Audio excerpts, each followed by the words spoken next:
नमस्कार, आप देख रहे हैं ओके न्यूज हरियाणा और मैं हूं सत्येंद्र यादव। विधानसभा के चुनाव का आगाज हो चुका है। तमाम राजनीतिक दलों ने और तमाम जो अपने उम्मीदवारी जाहिर कर रहे हैं वो आम जनता तक पहुंचने की लगातार कोशिश कर रहे हैं। और अब हम जो अटेली विधानसभा के कणीना कस्बे में पहुंचे हैं। ये जो बस स्टैंड कणीना के पीछे शॉपिंग कॉम्प्लेक्स है, यहाँ हमारे साथ में कुछ यहाँ आस पड़ोस के गांव के लोग हैं, यहाँ दुकानदार भी हैं। इनसे बातचीत करेंगे विधानसभा के चुनाव को लेकर किस तरह से इन्होंने तैयारियां की हैं, लोकसभा के चुनाव में किस पार्टी के ये साथ थे और विधानसभा के चुनाव होंगे तो किस साइड ये अपना रुख रखेंगे। और बहुत से लोग जो है भारतीय जनता पार्टी की टिकट मांग रहे हैं, जैसे कांग्रेस से भी 15-16 आदमी है, भारतीय जनता पार्टी से लगभग 20 आदमी है जो अपनी दावेदारी जाहिर कर रहे हैं और टिकट के लिए प्रयास कर रहे हैं। लगातार जनता के बीच में वो जा रहे हैं। जननायक जनता पार्टी से भी 4 लोग हैं जो अपने उम्मीदवारी जाहिर कर रहे हैं। हमारे साथ आप अपना परिचय दे दीजिए सर।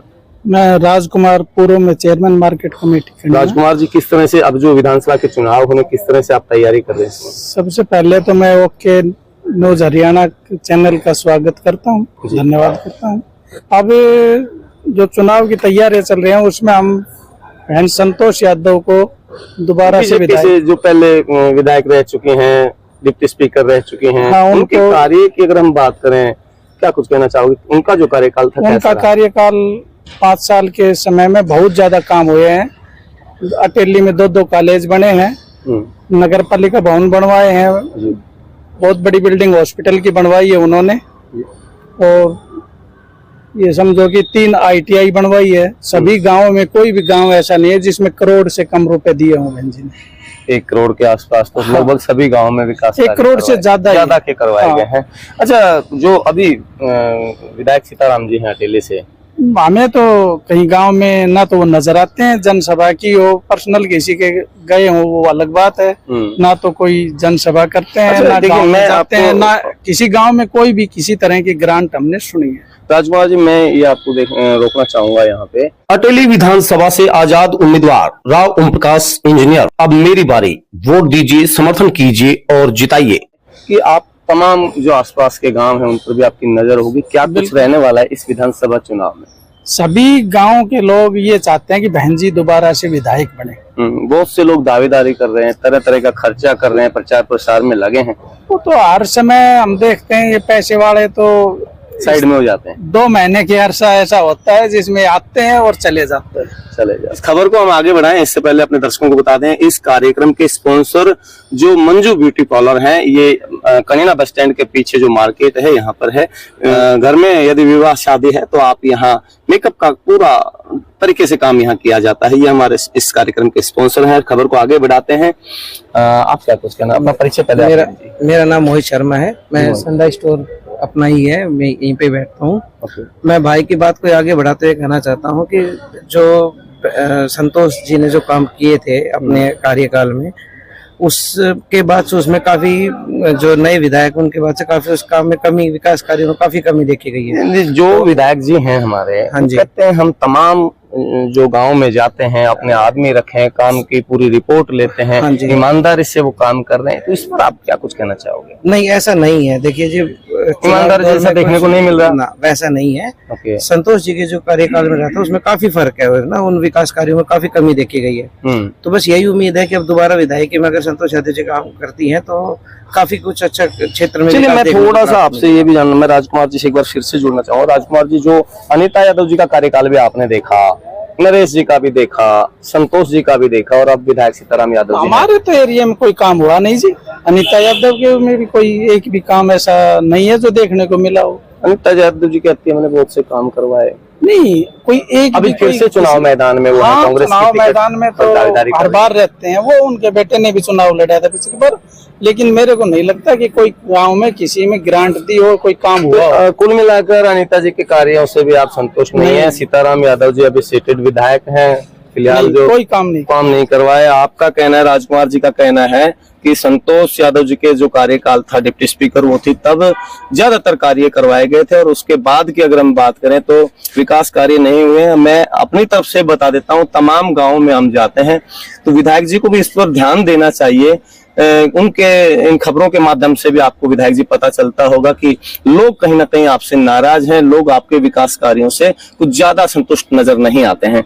हमारे साथ और बुजुर्ग हैं। बाबा, अपना परिचय। मोहन सिंह, पूर्व पार्षद है जी। पार्षद साहब, बताइए क्या कुछ कहना चाहोगे? विधानसभा के चुनाव होने अक्टूबर नवंबर में हो जाएंगे। विधानसभा चुनाव के बारे में हम ये कहना चाहेंगे कि इससे पहले जब बहन जी विधायक थी यहाँ से अटेली से जी, जितना विकास उन्होंने करवाया ना इस हल्के का, उससे पहले आज तक किसी विधायक ने नहीं करवाया। और हम दोबारा से चाहते हैं कि बहन जी बने और इसी तरह हल्के का विकास। एक बार फिर से संतोष यादव जी को ये विधायक के रूप में देखना चाहते हैं। आप क्या कुछ कहना चाहोगे? मैं अशोक कुमार रामबास जी। मैं चाहता हूँ कि बहन जी दोबारा से चुनाव लड़े और हम उनको बड़े अच्छे वोटों से जिताएंगे। तो आपके गांव से भी तो कैंडिडेट खड़े हैं, कहीं गांव का प्रभाव तो नहीं पड़ जाएगा? कोई कैंडिडेट नहीं है हमारे गांव। अगर आप भारतीय जनता पार्टी के कार्यकर्ता भी हैं और संतोष यादव के करीब भी आप हैं, और आप क्या कुछ कहना चाहोगे भाई अपना? हम चाहते हैं कि बहन जी को टिकट मिले। मेरा नाम सवाई सिंह है, कन्नीना से हूँ मैं। ओके। और बहन जी के टाइम में बहुत ज्यादा विकास कार्य हुए थे गाँव में। ये कहीं आपको किसी ने बुलाया तो नहीं है कि आप? देखिए, मेरी तरफ से मैं थोड़ा क्लियर कर देता हूँ। कई बार लोगों को ऐसा लगता है कि हमने कई लोगों को पहले से कॉल किए होंगे, क्योंकि करीना में इस मार्केट में मुझे यहाँ पर कोई नहीं जानता और अब तक यहाँ के किसी के मेरे पास कोई कांटेक्ट नंबर नहीं है। यहाँ हमने इन लोगों से रिक्वेस्ट किया, आप दुकानदार साथी हैं, कुछ एक पता चला पार्षद, पूर्व पार्षद भी यहाँ पर है, तो उनसे जान लेते हैं कौन किस पार्टी के साथ जाता है और किस कैंडिडेट का वो समर्थक है। हमें कतई इसका फर्क नहीं पड़ता है। और थोड़ी चर्चा कर लेते हैं। संतोष यादव जी की आप तारीफ कर रहे हैं, तो कौन कौन से आप काम गिना सकते हैं उनके कार्यकाल? ऐसा है, उन्होंने हमारे टाइम में जो मेरा गांव है उसके अंदर धर्मशाला बनवाई। धर्मशाला में लगभग उन्होंने 15 लाख रुपए दिए। गांव के हालात तब के और अब में कितना फर्क है? सीताराम जी ने कोई काम नहीं किया। अगर गांव की गलियों की हम बात करें, नालियों की हम बात करें, पीने के पानी की व्यवस्था की बात करें, अब क्या हालात है और तब क्या हालात थे? उतने अच्छे नहीं है जितने बहन जी के टाइम में थे। कुल मिलाकर के कोई सुधार नहीं हुआ। जो पहले के काम किए हुए थे उनसे काम चलाना पड़ रहा है, बाकी पहले वाली बात है नहीं। तो आप लोग पदों पर रहे हैं, आप विधायक सांसदों से आप मिलते हैं और तमाम आपके गांव के लोग भी इनसे मिलते हैं, तो उनको कहीं ना कहीं खींचने का काम नहीं करते। मैं सीधा कहता हूं, जब जिसको आप वोट देते हैं, जिनको आप चुन करके भेजते हैं, उनसे सवाल करने का पूरा अधिकार आपको और हमें है। कभी मिले तब, मतलब कुल मिलाकर आप ये कह रहे हैं विधायक जी, सांसद जी के दर्शन नहीं होते? बहुत ही कम, सांसद जी के भी नहीं हो रहे ना। अच्छा, चलिए, और क्या कुछ कहना आप चाहेंगे? मैं चाहूंगा कि बहन जी को दोबारा से टिकट मिले और उनको अच्छे वोटों से जिताएं। आप उनके कट्टर समर्थक हैं। चलिए, धन्यवाद सर। आप अपना परिचय दे पाएंगे सर?